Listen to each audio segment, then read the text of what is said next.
আর গোড়াতে যখন ভাঁজ হবে, গোড়াটা মোটা হবে। আমি এইভাবে চারা রাখলাম, রাখার পরে জৈব যেহেতু সার দিয়েছি, এরপরে আমি হালকা আশেপাশের যে মাটি, সেই মাটিটা এখানে দিয়ে দিলাম, দিয়ে হালকা একটু চাপ দিলাম। মনে রাখতে হবে পেঁপে চারা রোপণের সময় এই যে প্রথমের উপরের যে মাটিটা বা কোকোপিটটা যেন এখান থেকে অক্সিজেন গ্রহণ করতে পারে। আর যদি আপনারা এটা ঢেকে দেন মাটি দিয়ে, তাহলে মাটির কারণে এটা পচন ধরবে, গাছের গোড়ায় পচন লাগবে আপনার গাছ। আসসালামু আলাইকুম।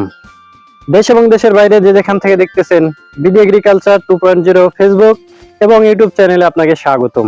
আজকে আমরা যে বিষয় নিয়ে আলোচনা করব সেটি হচ্ছে পেঁপে চারা লাগানোর বা পেঁপে গাছ লাগানোর সঠিক পদ্ধতি।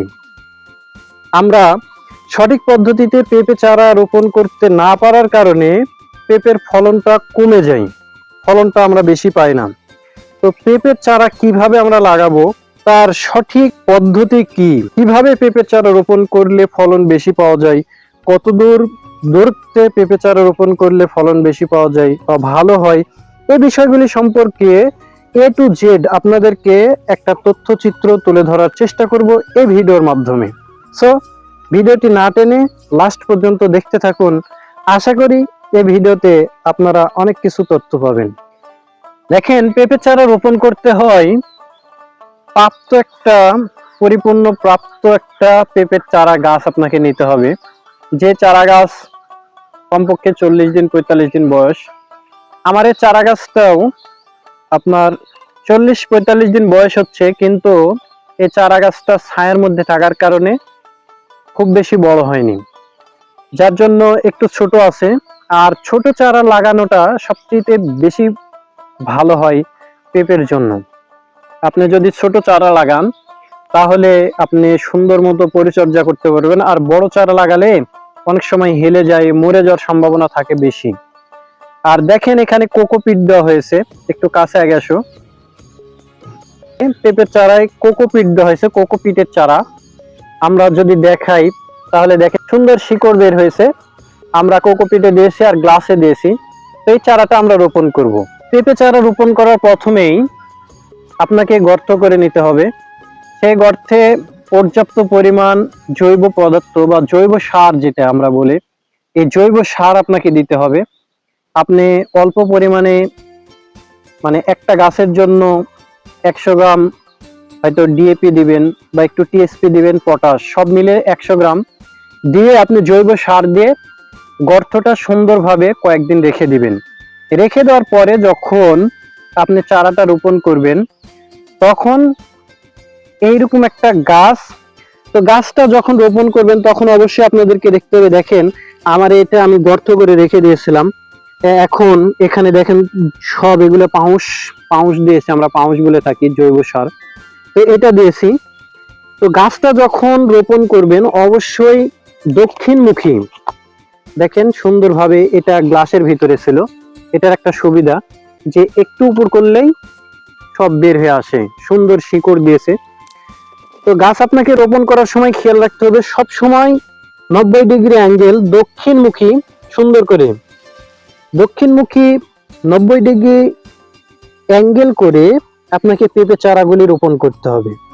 যদি আপনি পেঁপে চারা একটু অ্যাঙ্গেল করে রোপণ করেন তাহলে দেখেন এই যে পেঁপের চারাগুলিতে ভাঁজ হয়েছে গোড়াতেই। আর গোড়াতে যখন ভাঁজ হবে, গোড়াটা মোটা হবে, আর গোড়া মোটা হওয়ার পরে তখনই ফুল চলে আসবে। আর আমরা যদি সরাসরি এইভাবে রোপণ করে দিই খাড়া মুখে, তাহলে এখানে গোড়া কিন্তু ভাঁজ হবে না, পেঁপে চারাটা বেড়েই চলে যাবে, উপরের দিকে উঠেই চলে আসবে, ফল আসতে আপনার দেরি হবে। আর যখনই আপনি ভাঁজ করে লাগাবেন, ভাঁজ করে পেঁপে চারাগুলি রোপণ করবেন, তখন এই চারাগুলি গোড়ায় ভাঁজ হবে। আর ভাঁজ হওয়ার কারণে আপনার ছোট থেকেই ফল চলে আসবে।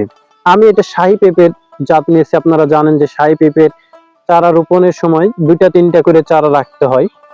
তো আমি এইভাবে চারা রাখলাম, রাখার পরে জৈব যেহেতু সার দিয়েছি, এরপরে আমি হালকা আশেপাশের যে মাটি, সেই মাটিটা এখানে দিয়ে দিলাম, দিয়ে হালকা একটু চাপ দিলাম।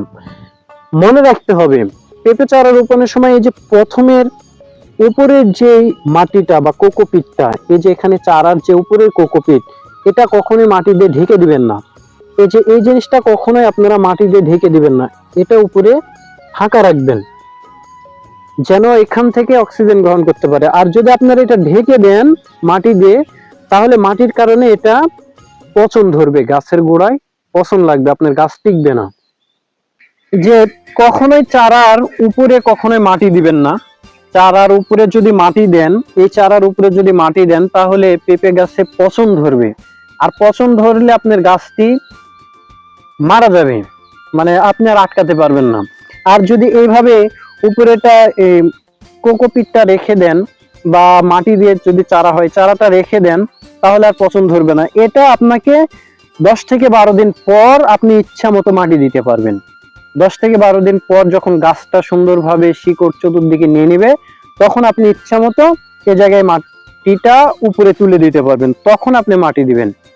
যদি এইভাবে পেঁপে চারা রোপণ করেন, তাহলে আমি 100% বললাম, সব আল্লাহর ইচ্ছা, আমি 100% বললাম যে আপনার পেঁপে ফলন বেশি হবে। এইভাবে যদি চারা রোপণ করেন 100% পেঁপের ফলন বেশি হবে। আর যদি এইভাবে চারা রোপণ না করে শুধু খাড়া মুখে চারা রোপণ করেন, তাহলে আপনার পেঁপে ফলন কম হবে।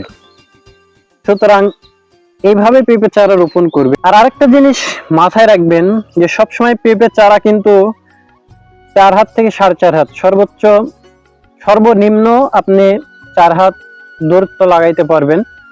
আর 4 হাত, 4.5 হাত, 5 হাত হলে বেশি ভালো হয়। আপনি 4.5 হাত 5 হাত দূরত্ব পেঁপে চারা রোপণ করবেন। ঘন ঘন কিন্তু পেঁপে চারা রোপণ করবেন না। দেখেন এখান থেকে আমার এইখানে, এই যে এইখানে আবার আরেকটি চারা রোপণ করব। এই যে এখানে বুঝতে পাচ্ছেন, যদিও সূর্য আছে একদম দুপুর বেলা, হয়তো ক্লিয়ার ভালোভাবে দেখা যাচ্ছে কিনা বুঝতে পারছি না, একটু কাছে আগে আসো। ক্লিয়ার ভালোভাবে বোঝা যাচ্ছে কিনা বুঝতে পারছি না। দেখেন এখানেও চারা নেওয়া হয়েছে। তো 4 হাত পর পর ওইখানে একটা চারা, ওইখানে একটা চারা, আবার এইখানে একবার চারা, এইখানে একটি চারা। তাহলে আমার 4 হাত 4.5 হাত দূরত্ব, আবার এই পার থেকে ওই পারে আবার 4 হাত দূরত্বে চারা। তো এইভাবে 4 হাত পর পর, 4.5 হাত, 5 হাত পর পর পেঁপে চারা রোপণ করতে হয়। এটা অবশ্যই খেয়াল রেখে পেঁপে চারা রোপণ করবেন। তো ভিডিওটি দেখে যদি আপনার ভালো লেগে থাকে, তাহলে অবশ্যই কমেন্টে জানিয়ে যাবেন। আর চ্যানেলটি সাবস্ক্রাইব করতে ভুলবেন না। ধন্যবাদ। আসসালামু আলাইকুম ওয়া রাহমাতুল্লাহ।